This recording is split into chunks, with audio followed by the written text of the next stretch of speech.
Durant une quarantaine d'années, Jacques Tardy a travaillé sur la Première Guerre mondiale. Alors que les commémorations du centenaire de la Der des Der ont commencé en France et en Europe, le travail du dessinateur est mis à l'honneur dans le cadre d'une grande exposition hébergée par la Cité de la BD d'Angoulême.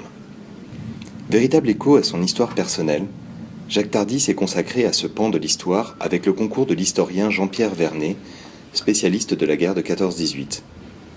Depuis le premier album publié en 1993 jusqu'au triptyque, aujourd'hui disponible chez Casterman, intitulé « Putain de guerre », Tardy explore les conditions de vie des soldats, sans jamais prendre parti.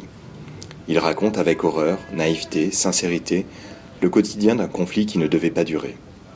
L'exposition propose une scénographie sobre et pudique, des planches originales, montrant des gueules cassées, souvent confrontées à des photos d'époque des victimes de la guerre.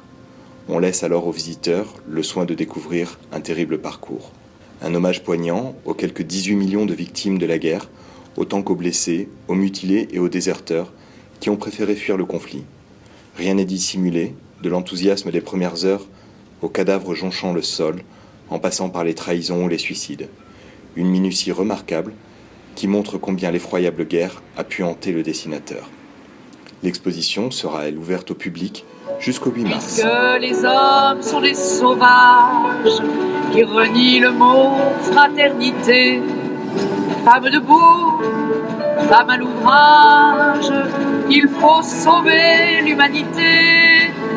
Refuse de peupler la terre, arrête la fécondité, déclare la grève des mères, au bourreau, crie ta volonté, défends ta chair, défends ton sang, abat la guerre et les